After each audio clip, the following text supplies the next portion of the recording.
अस्सलाम वालेकुम। आज हमारे पास बहुत ही इंपॉर्टेंट वोकैबुलरी है डॉन न्यूज़पेपर से। आपने लेक्चर मिस नहीं करना। चलें स्टार्ट करते हैं।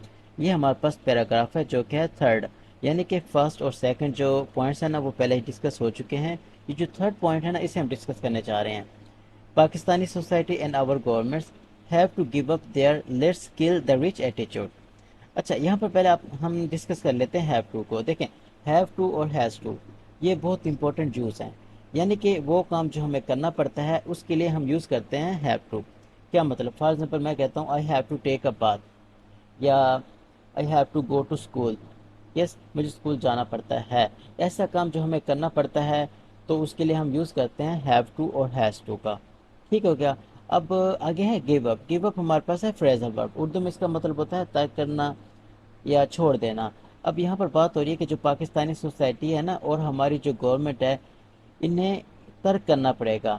हैव टू गिव अप, इन्हें छोड़ना पड़ेगा। Their let's kill the rich attitude. Attitude होता है रवैया। कैसा रवैया? ऐसा रवैया, ये जो यहाँ पर हमारे पास फ्रेज है ना, लेट्स किल द रिच, यानी कि इसका मतलब ये नहीं कि इस तरह का रवैया हमें छोड़ना पड़ेगा कि अमीरों को कत्ल करने का। नहीं, इसका मतलब ये है कि लोगों का रवैया होता है ना कि जो लोग अमीर हैं वो उनसे नफ़रत करना। इसलिए नफ़रत करना मुख्तलिफ रीज़न की वजह से।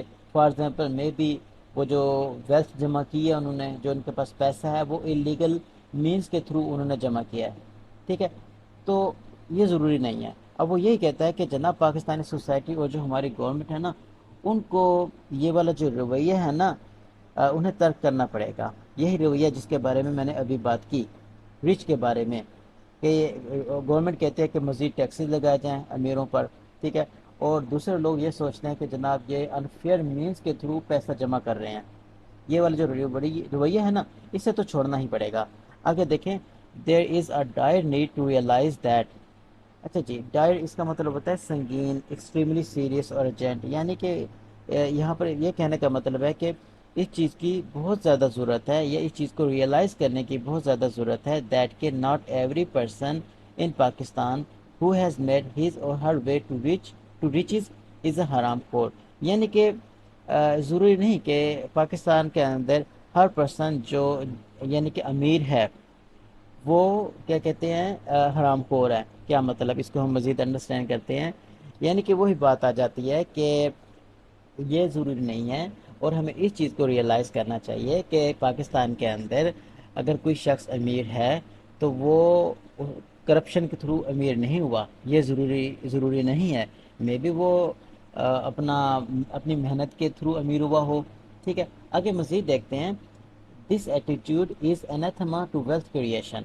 अब ये जो सेंटेंस है ना इसको अंडरस्टैंड करने की ज़रूरत है। देखिए, एनाथेमा इसका मतलब होता है हेटफुल, ये ऑफेंसिव।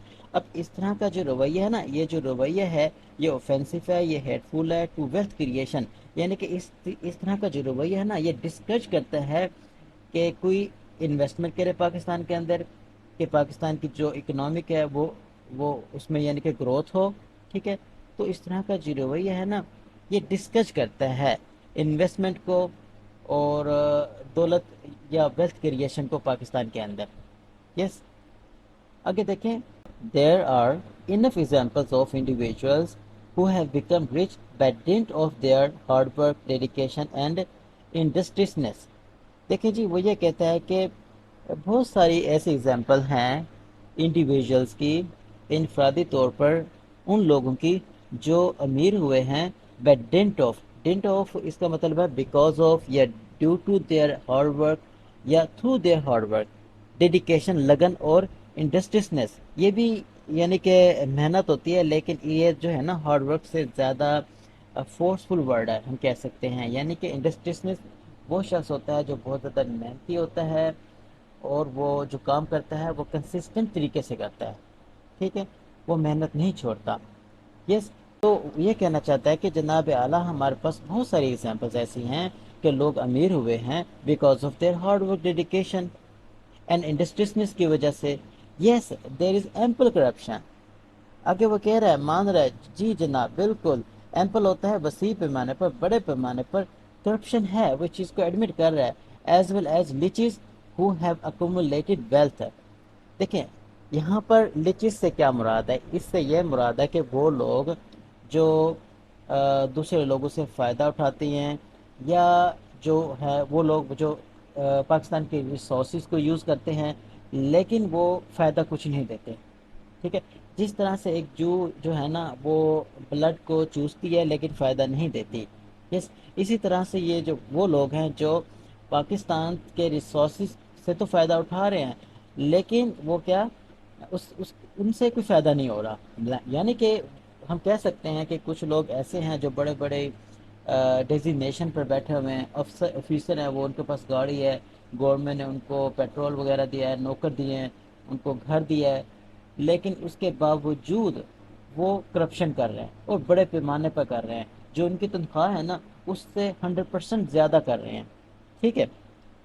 تو ان کی بات ہو رہی ہے، وہ مان رہا ہے کہ جناب بالکل بہت زیادہ بڑے پیمانے پر کرپشن ہے، اور اس طرح کے لوگ ہیں جو اکومولیٹ کر رہے ہیں ویلتھ کو، اکومولیٹ ہوتا ہے جمع کرنا، یعنی کہ ہم یہاں پر لگا سکتے ہیں گیدر، کولیکٹ یا اماس، اور ہمارے پاس ایک فریزر ورب ہے ریک اپ، ٹھیک ہے؟ یعنی کہ ہم کہہ سکتے ہیں who have gathered, collected, amassed یا raked up wealth through dubious means. dubious ہوتا ہے مشکوک اور means ہوتا ہے ذرائع۔ وہ یہ کہتا ہے کہ جناب بالکل بڑے پیمانے پر کرپشن ہے، اور اس طرح کے لوگ بھی ہیں جو کہ کیا کر رہے ہیں، ویلتھ کو جمع کر رہے ہیں، کس کے تھرو؟ ڈیوبس مینس کے تھرو، مشکوک ذرائع کے تھرو۔ اوکے ہو گیا؟